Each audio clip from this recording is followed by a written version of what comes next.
ថាហ្វេនខ្ញុំឯងអ្នកគាត់បកកែ like share comment ណាតាម comment like share គ្រប់ផុសហ្មងអាទិត្យនេះ 50000 ចំនួន 3 នាក់ចង់ដឹងថាបានលើអ្នកណាខ្លះមកអូនសុំ profile គាត់មកអបអសាទរទៅកាន់អូនតៃ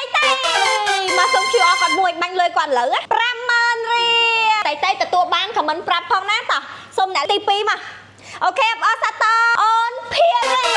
អបអសាទរទៅដល់ top fan ភារីបកកែ like share comment គ្រប់ផុសគ្រប់រូបហ្មងណាចាបាន 50000 ម្នាក់ទៀតឯណាតោះអញ្ចឹងសុំម្នាក់ទៀតតែឈប់មុននឹងយើងបង្ហាញទៅដល់អ្នកទី3ខ្ញុំសូមនិយាយមួយសិនសម្រាប់ស្រូបប៊ឺជប៉ុននេះតម្លៃតែ$13អាចរកទិញបានគ្រប់តូបគ្រប់សាទាំងអស់ល្អខ្លាំងមែនតើជាពិសេសអ្នកដែលគាត់ធ្លាប់ប្រើផលិតផលរបស់ផ្ទះលេខ2មុខសុទ្ធជាតិគីមីឡាំងរងប្រតិកម្មពេញហ្នឹងឬក៏លាបលេខមុខអត់ឃើញផ្លែអត់ឃើញផលស្រូបប៊ឺជប៉ុនហ្នឹងគឺសំខាន់ខ្លាំងមែនតើវាជួយបឺតស្រូបជាតិពុលចេញពីមុខយើងភ្លឺថ្លាថយពណ៌ជ្រួយឲ្យខ្មៅជាពិសេសបឺតក្រក្បាលបង្កប់មុនសាច់មុនកាំងក្បាលខ្មៅក្បាលសចេញពីលើមុខយើងយ៉ាងមានប្រសិទ្ធភាពឃើញផលតាំងពីប្រើលើកដំបូងហ្មងអត់ញ៉ៃណាមួយទឹកប្រើតែម្ដងទៅ2ដងទេឥឡូវត្រៀមអ្នកទី3អបអសាទរ